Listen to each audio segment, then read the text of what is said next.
você vai relembrar no Linha Direta à Justiça um dos momentos mais tristes da história do Brasil. No mês que vem, a tragédia com o Césio 137, aqui em Goiânia, completa 20 anos. O caso comoveu o país e ficou conhecido como o maior acidente radioativo em área urbana do mundo.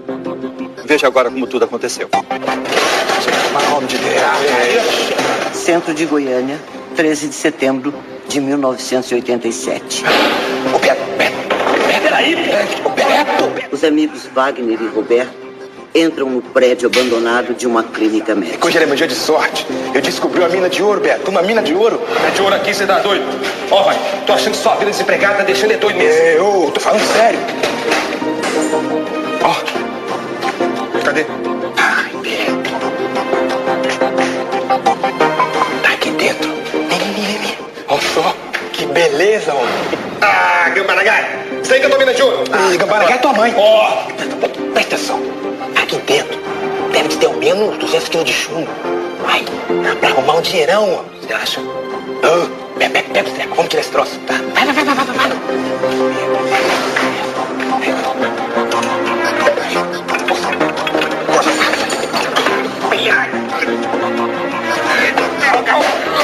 Eles mudaram a sede da clínica e deixaram na clínica anterior uma bomba de Césio 137, um aparelho que era usado em radioterapia. Esse aparelho era composto de chumbo e metal, daí a necessidade que eles encontraram, de levá-lo para vender como material reciclável. Os dois levam uma parte do aparelho até a casa de Roberto. Vindo só. Neste endereço morava o Roberto. O Wagner morava na rua 75 e a próxima de baixo.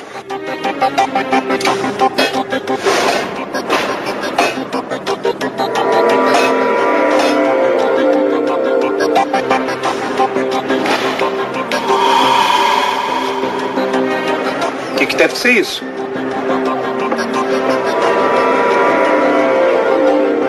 Sei lá. Então eles romperam aquele lacre. Aquele material ficou do dia 13 até o dia 18 naquela residência. Aí o Wagner pegou e começou a sentir o sintoma da peça. Começou a passar mal, começou diarreia, fraqueza, depois fui eu. O cabelo começou a cair, meu olho começou a fechar. Os dois amigos não imaginam por que estão doentes. Depois de 5 dias, eles vendem a peça para o ferro velho de Devair Ferreira. Tá mais que bem pago, rapaz. Confere 500. Eu? 500. Os empregados de Devair conseguem desmontar a peça.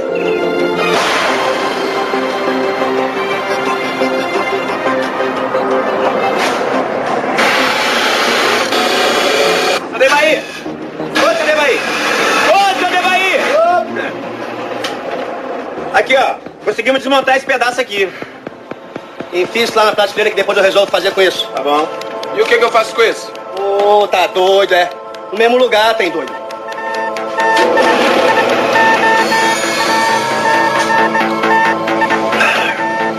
À noite, Devair é atraído por um brilho extraordinário no meio do ferro velho.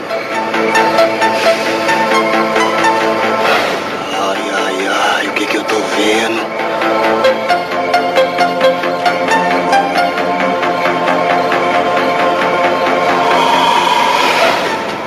Meu Deus do céu, que é isso?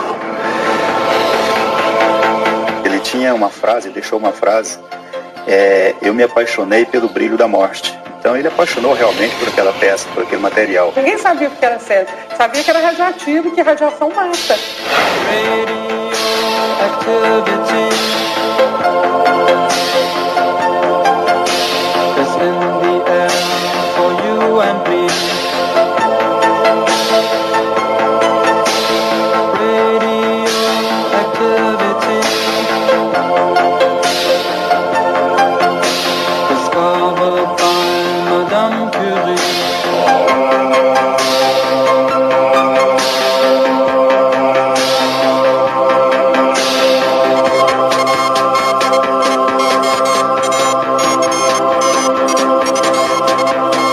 Césio 137 iria fazer mais de 600 vítimas e espalhar o medo e o preconceito. Até hoje existem mais de 170 pedidos de indenização na Justiça E muitas pessoas ainda sofrem com doenças causadas pela contaminação. E eu levei um susto já de cara, porque eu saía com as vítimas e as pessoas olhavam para mim e diziam assim, sai de perto, que eles são vítimas do césio, sai daí, sai daí. Quando você lida com a radiação, como o seu olho não enxerga aquilo, a tua imaginação tudo começa a você achar que a comida está contaminada, que aquela vassoura podia estar contaminada, né? Em 1987, o mundo ainda se recuperava do desastre causado por um vazamento na usina nuclear de Chernobyl, ocorrido um ano antes. O drama de Chernobyl, na antiga União Soviética, parecia uma realidade muito distante do Brasil. Mas o acidente de Goiânia provaria o contrário. Gabi! Gabi! Tá, mulher, Gabi! Vem ver! Ô, tio, tô vendo televisão. Isso aí, mulher, vem ver, vem ver esse trem aqui. 18 de setembro de 1987. Ué, Doido nada. Fascinado pela descoberta, Devair resolve mostrar o pó brilhante para a mulher. Nossa, Gabi, que trem lindo. Virgem Nossa Senhora do Céu. E eu vou pegar uma pedrinha dessa e fazer um anel pra você. Deixa de ser bobo, meu bem. Aposto que nenhuma mulher não tem um anel mais bonito que o seu. E deram um valor enorme a esse pozinho. E tragicamente deram para os seus amigos e entes queridos que foram atingidos mais drasticamente porque ganharam o pozinho da morte. Se prepara pra ver a coisa mais bonita que você já viu na sua vida. O brilho vira atração na casa de Devair. A mulher dele, Maria Gabriela, apresenta a novidade para a amiga Santana. Que coisa mais linda. Posso pegar? Claro, pega. Onde é que você conseguiu isso? O Devair que comprou. Venderam aqui pro Ferro Velho. É lindo. Fui embora. No outro dia eu já amanheci assim, sentindo mal, os meninos também, calorando. Coisa assim muito diferente, né? O césio 137 é um isótopo do césio que é radioativo. Ele é destinado a tratamento de câncer, mas é muito perigoso se você espalha aquilo no meio ambiente, não é? Ô, Devair, você sabe o que é isso? 6 dias depois, Devair recebe a visita de um de seus irmãos. Olha.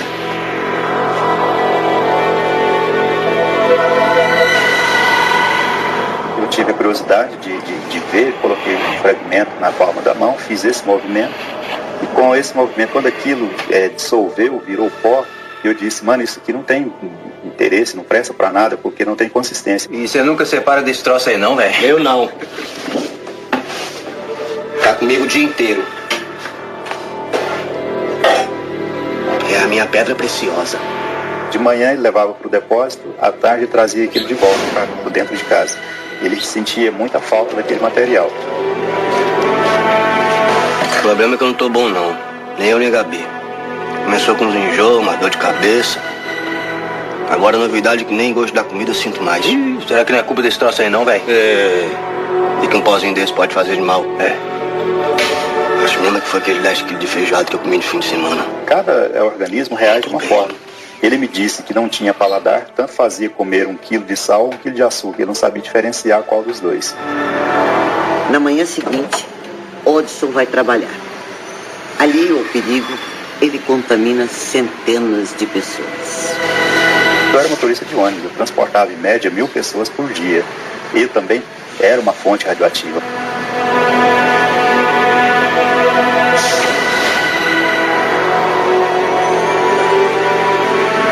Ele tem vários tipos de maneiras de atingir as pessoas. Você pode ter contato com material radioativo, você pode ingerir pela boca ou ter ele dentro do seu organismo através da respiração. Há certos tipos de materiais radioativos que têm no metabolismo um endereço bem específico no corpo. Pode ser na tireoide, por exemplo, e ali faz uma irradiação do organismo. No dia seguinte, outro irmão visita Devair. Ele se chama Ivo. Eu preciso mostrar isso pras crianças.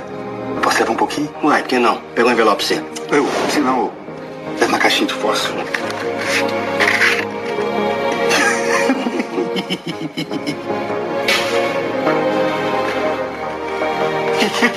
Deus faz umas coisas, né?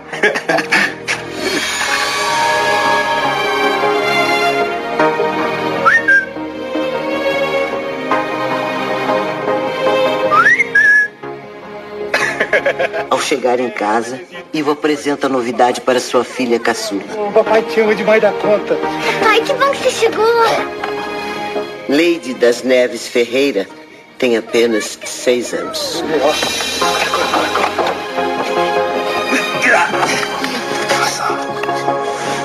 Olha bem. Uma cidade nascendo debaixo da sua cama só pra você, meu amor. Pai, você é o melhor mágico do mundo. Eu lembro como hoje a palavrinha dela. Ela falou: titia, vem ver a pedrinha lumiante que o papai trouxe. Porque eu entrei no quarto, ela mesma apagou a luz. Aí eu vi que aquilo brilhava muito. Logo depois, Leide vai jantar. Filha, lá vou chamar a princesa. Olá, hein?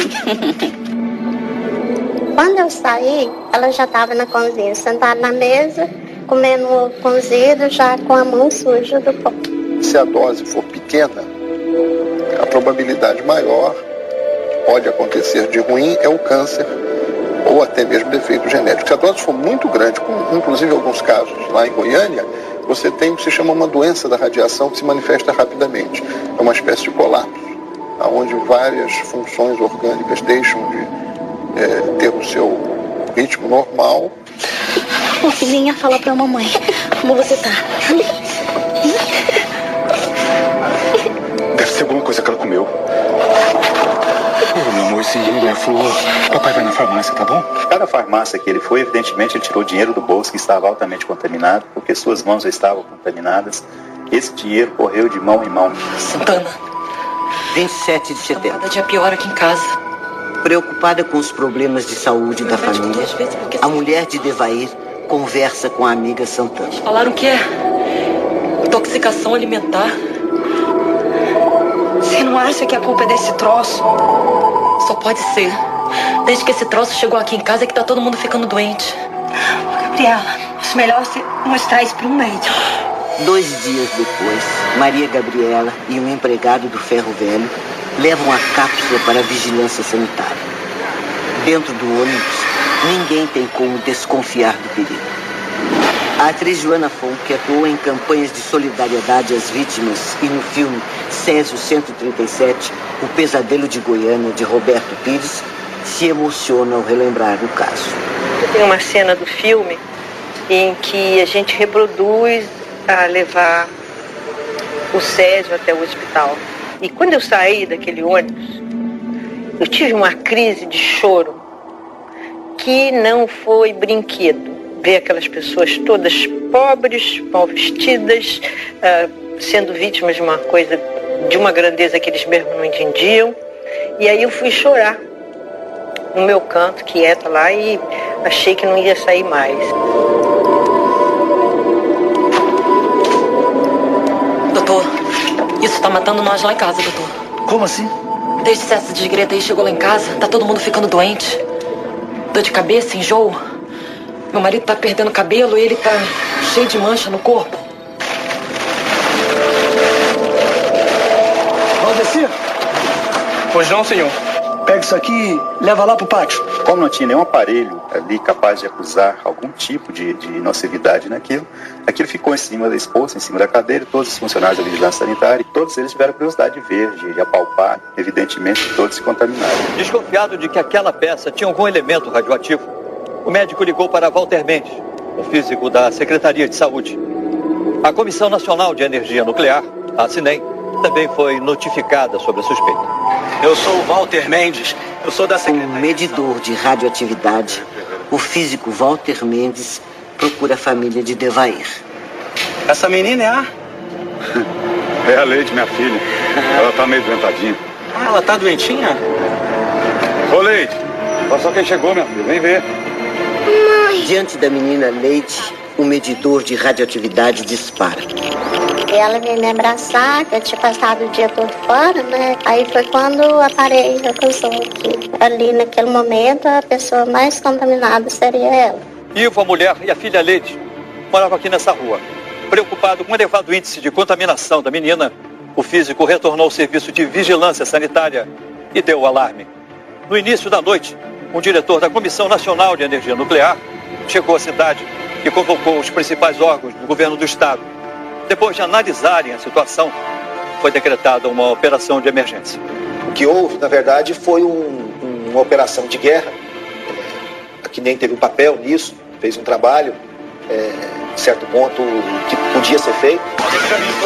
De madrugada, as vítimas são retiradas de suas casas. A situação nos primeiros dias era extremamente complexa. Se não fosse a Defesa Civil, que ainda era organizada, a Polícia Militar, que era organizada, e os bombeiros, que ainda eram organizados, o resto estava uma grande confusão. Quando é que a gente vai voltar pra casa? E as crianças, moço? Por nada que eu desgrudo das crianças. Eu não sei de nada, não. Não sabe nada do que tá fazendo? Como é que tá levando a gente aqui? Você não sabe o que é? A gente tá só cumprindo ordem. E a ordem é levar todo mundo lá pro Estádio Olímpico. Parece filme de terror. Não, você acordava de madrugada, você não sabe o que é isso. Sua casa está contaminada? Como assim? No Estádio Olímpico de Goiânia é feita a primeira triagem. Pai! Mãe! Cadê você?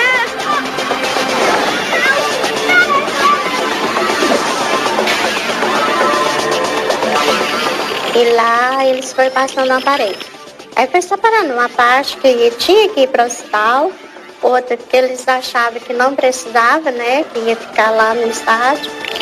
Lourdes e sua filha Leide são submetidas ao medidor. A menina está com alto índice de radiação. Ela vai ter que passar por uma segunda avaliação. Aí foi que eles viram que ela tinha que ir para o hospital também. A menina tem que ser internada imediatamente. Eu vou com ela. Não, seu marido também precisa ser internado. Ele cuida da menina. A senhora vai passar por uma reavaliação. Pra onde eles vão me levar, mãe? Eles vão cuidar de você, filha, pra você ficar boazinha logo pra mamãe, tá bom? A mãe vai te proteger. Eu prometo, assim que a mamãe puder, ela vai lá te ver, mamãe. Tá bom?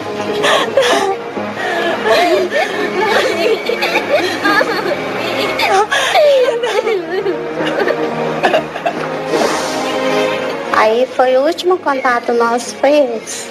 Deu um abraço nela.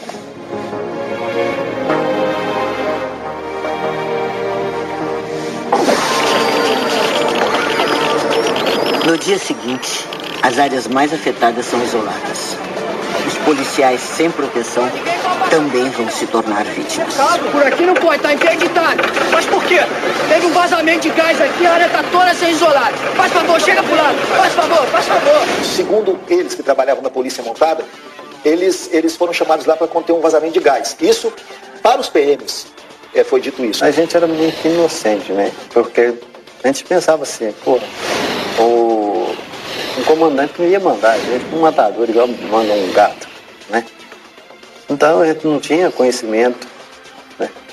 Agora, esse pessoal que nos mandou, realmente eles sabiam que se tratava de uma coisa gravíssima. Confusos e assustados, os moradores de Goiânia formaram filas em frente ao estádio. 112.800 pessoas passaram pelo Estádio Olímpico para serem monitoradas. Agora, muita gente que realmente foram contaminadas tinha medo, né? Elas não tinham coragem de ir procurar socorro. As pessoas são separadas em grupos, de acordo com o nível de contaminação. Hoje a gente sabe que muitas vezes aqueles contadores eram desligados para que, conforme já foi até dito, assumido publicamente por alguns dos responsáveis pela medição, para que não causasse pânico. Durante a triagem, meninos são obrigados a jogar fora as roupas contaminadas. O filho de Santana é um deles. Só não tirava a cuequinha que eu não deixava. Falava, não. Aí eu vim embora, né? Com ele descalço, peladinho no sol quente. Chegava lá em casa, às vezes não tinha nem mais roupa na casa da minha mãe, não tinha nem roupa pra vestir mais, porque tinha acabado tudo. Então é justo quando algumas vítimas dizem que elas receberam menor consideração do que o lixo radioativo.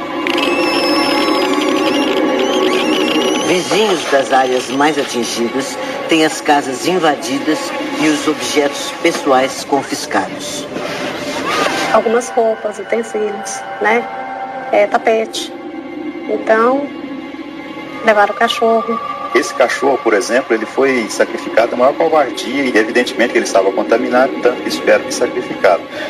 No futuro, muitos desses vizinhos vão sofrer de câncer. No próximo bloco, moradores de Goiânia tentam impedir o enterro das vítimas do Césio 137. Pedaço de meio fio, pedaço de cruz, tudo que eles achavam, eles iam jogando.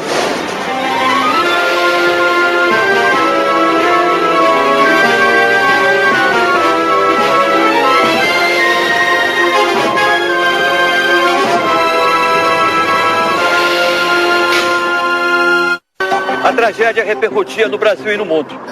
Enquanto os médicos tentavam salvar as vítimas do Césio, a população aqui de Goiânia tinha que lidar ainda com outro tipo de problema: o preconceito. Goianos não conseguiam desembarcar nos aeroportos do país, porque pensava-se que eles estavam contaminados. Goiás não conseguia vender produto nenhum logo que aconteceu o acidente. Então havia muita desinformação.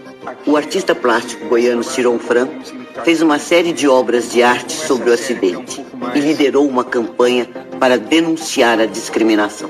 A coisa de você ver assim, a pessoa sendo rejeitada no hotel, a imagem assim de pessoas chutando o carro quando via aquela placa de Goiás, isso talvez é que me deu uma coisa muito forte assim de reagir, mas reagir com indignação, usando a indignação para transformá-la em arte. No início de outubro de 1987, os pacientes mais graves foram transferidos para o Hospital Naval Marcílio Dias, no Rio de Janeiro. Entre eles estavam Devair, Maria Gabriela, Ivo e a filha dele, Leide. Maria Gabriela sofre. Ela precisa cortar os cabelos e toma vários banhos de descontaminação. 10 banhos de água fria em cada um por dia, com sabão de coco, e lixa e pedra a ponto de esfregar as pernas, os pés, as mãos. E eu não podia usar o vaso sanitário. No mesmo hospital, a menina Leide atrai o carinho de pessoas de todo o país. Olha só. Olha só. Você ganhou mais um amiguinho. E que nome que você vai dar pra ele? Papito. Papito? É. Ele vai ser meu papai de mentirinha. Isso aqui é Mamita. Eles dois vão cuidar de mim.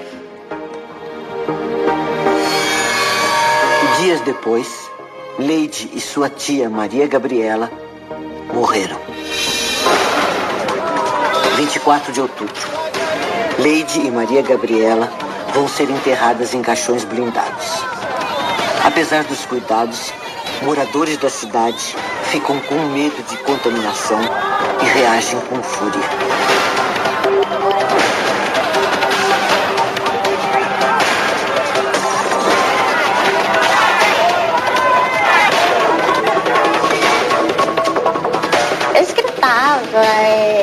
Pedia que não era para enterrar ali, jogando pedra, pedaço de meio fio, pedaço de cruz, tudo que eles achavam, eles iam jogando. Vamos, Lourdes. Força. Lourdes comparece ao enterro da filha, acompanhada da mulher do governador.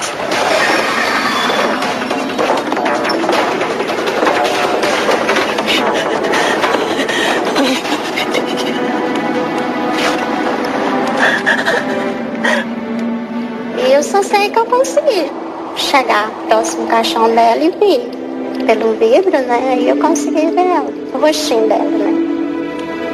Leide foi enterrada num local isolado do cemitério Parque de Goiânia, ao lado da tia Maria Gabriela. Dias depois, Israel e Adilson, 2 empregados do Ferro Velho de Devair, morreram e foram enterrados no mesmo lugar. Aqui, Alcimar.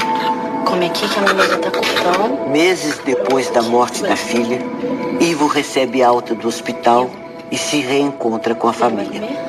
Tô sem fome.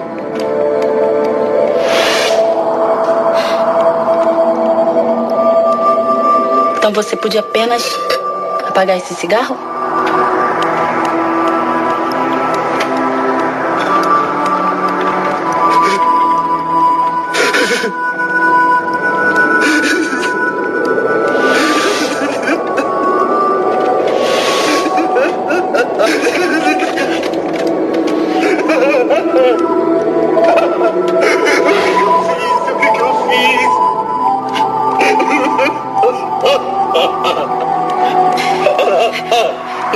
Ivo, tá difícil pra todo mundo. Mas você tem que reagir, meu bem. Tá?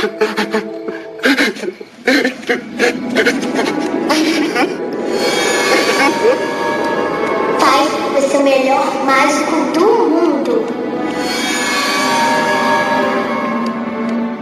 O Ivo faleceu segundo o atestado de óbito por efisema pulmonar.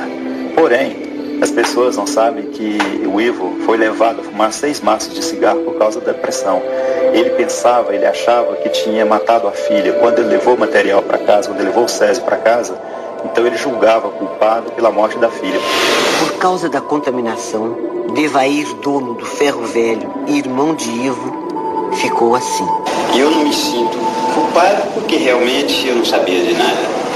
Eu só me sinto triste porque, de uma forma ou de outra, eu prejudiquei toda a minha família. Né?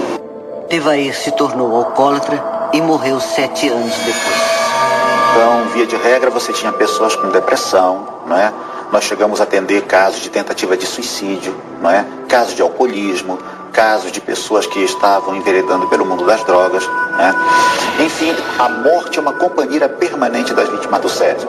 A morte física, a morte psicológica, a morte social, especialmente esta, porque essas pessoas, desde aquele momento, elas perderam sua identidade.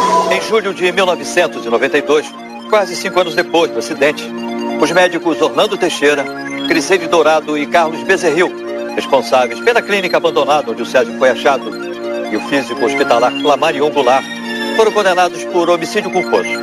A sentença: 3 anos de prisão em regime semiaberto.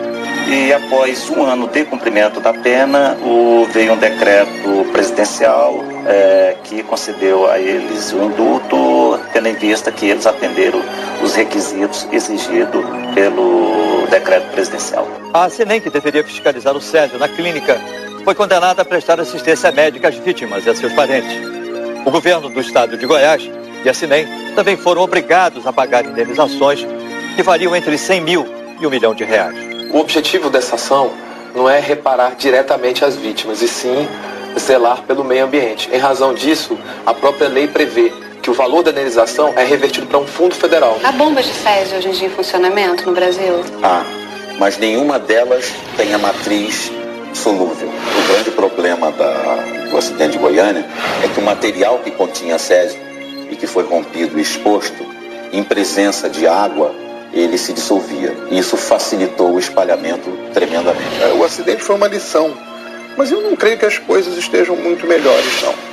Eu acho que continua se tratando a energia nuclear de uma forma, às vezes, confusa, escondendo a necessidade do cuidado com o material radioativo. Durante 10 anos, o lixo radioativo ficou em tambores num local provisório a céu aberto no município de Abadia de Goiás. Hoje, muitos dos funcionários do lugar sofrem com doenças decorrentes da contaminação. Em junho de 1997, todo esse lixo radioativo foi trazido aqui para este local, um depósito subterrâneo em Abadia de Goiás. Aqui embaixo estão cerca de 13 toneladas de material contaminado. São móveis, roupas, fotos, objetos pessoais que foram enterrados junto com a história de muitas famílias. Aqueles 2 morros lá em Abadia de Goiás são, na verdade, emblemáticos e são metáforas da vida dessas pessoas. Eu parto de um episódio que eu presenciei lá, quando uma das vítimas telefonava para sua esposa dizendo assim: eu estou pisando em cima do nosso passado. 20 anos se passaram e a sociedade ainda não tomou providências, ainda não se comoveu, ainda não levou a sério essa questão, que é uma ferida aberta. Em instante, as vítimas do Césio se unem para lutar contra o preconceito. Eu gostaria de ver a justiça, mas eu acho que eu vou morrer antes disso. As casas de muitas vítimas foram demolidas e ficaram até hoje assim, como herança de uma tragédia que provocou 4 mortes. Deixou 675 pessoas contaminadas. Mas o acidente com o Césio ainda não terminou. Nos últimos 20 anos, 59 pessoas morreram em consequência de complicações desenvolvidas a partir da contaminação. Eu não tenho coragem de chegar num lugar e falar, eu sou vítima do Césio 137, porque há discriminação até hoje. Todos os pacientes, desde que foram liberados do hospital e de onde estavam internados, nunca mais puderam oferecer qualquer risco de contaminação à população e ao meio ambiente. Desde há 20 anos atrás, eles podem ter um convívio social normal, que não há o menor risco para ninguém. Em Goiânia, as vítimas do Césio se reúnem numa associação. Elas reivindicam um atendimento médico mais digno do governo e lutam pelo fim do preconceito. Meu nome é Lourdes. Sou viúva do Ivo e mãe da Leide. 2 vítimas do Césio 137. Hoje eu não vivo. O vegeto. É muita discriminação, muita falta de respeito com a gente, sabe? Isso dói muito, magoa muito. Meu nome é Marcos. Eu era policial militar. Eu fiz parte do grupo que interditou as ruas no dia da tragédia. Meus planos pro futuro? Sei não. Eu gostaria de ver a justiça, mas eu acho que eu vou morrer antes disso. Porque minha vida acho que acabou em setembro de 87. Meu nome é Odson Ferreira. Eu sou atual presidente da Associação das Vítimas do Césio 137.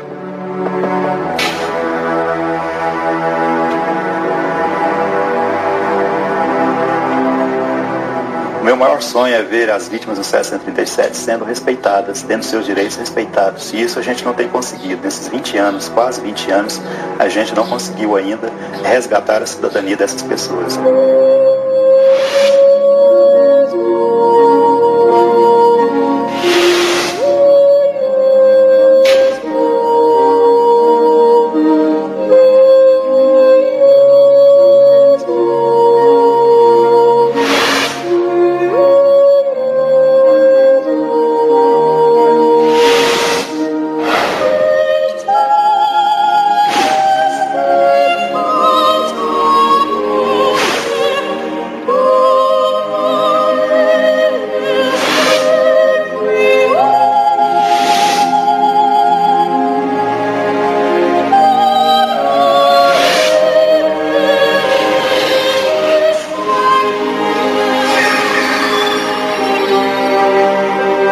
E você pode conversar agora com Odson Alves Ferreira, presidente da Associação das Vítimas do Césio 137.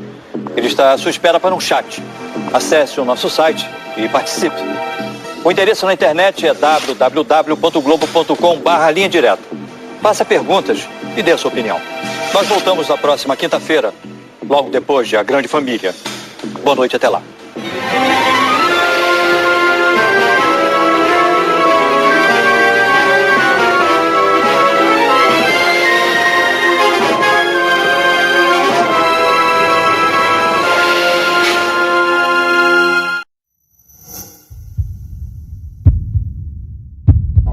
Thank you.